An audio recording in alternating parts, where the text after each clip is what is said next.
de jeunes du monde entier rêvent d'étudier dans les écoles de théâtre et dans les ballets russes. Mais est-il facile pour les étrangers de venir en Russie pour étudier les arts? Pour répondre à cette question, nous sommes allés dans l'Institut russe des arts du théâtre, communément appelé GITIS. Théodosis vient de Grèce, une terre de théâtre, de musique et de danse depuis l'Antiquité. Mais aujourd'hui, il préfère apprendre le système Stanislavski. C'est étonnant, mais GITIS est très célèbre en Grèce. De nombreux acteurs, en réalité, y ont fait leurs études. Je me suis dit que c'était là que je voulais apprendre. Théodosis veut devenir metteur en scène. Après 2 années à Moscou, il parle relativement bien le russe, mais a toujours des difficultés à s'exprimer. Après tout, le théâtre, ce n'est pas seulement du texte, c'est aussi de l'émotion, des mouvements sur scène. On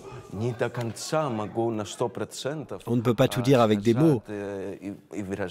À vrai dire, je pense que j'aurais le même problème avec les acteurs en Grèce.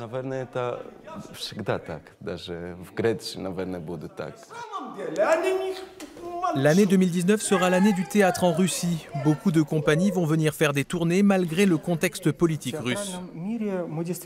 Au théâtre, nous trouvons toujours un langage commun avec tout le monde, malgré les événements politiques dramatiques.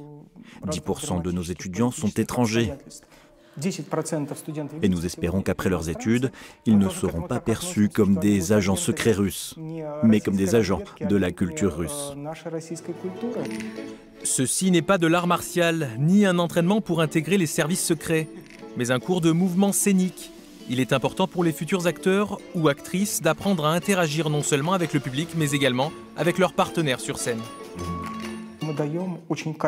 Le taux d'emploi des diplômés est très élevé, environ 90%.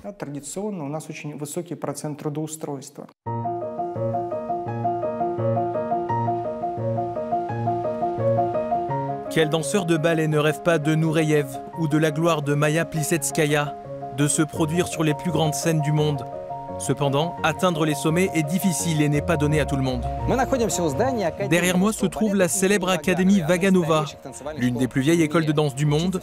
Venir ici est le rêve de nombreuses ballerines et danseuses débutantes. Cette année, l'Académie célèbre son 280e anniversaire. Au début, l'Académie était très influencée par les écoles françaises et italiennes. Jusqu'au milieu du XXe siècle, les répétitions et les écoles du théâtre Mariinsky se faisaient ici. Ulanova, Nijinsky, Baryshnikov, ces lieux gardent en mémoire chaque danseur de ballet célèbre, qu'il soit russe ou étranger. De nombreux danseurs exceptionnels venus des 4 coins de l'Europe ont eu l'honneur d'étudier dans notre académie. Ce lieu est le centre de la culture russe. Un centre de culture et surtout d'excellence artistique. Depuis 280 ans, tous les enfants ont été admis à l'académie uniquement pour leur talent.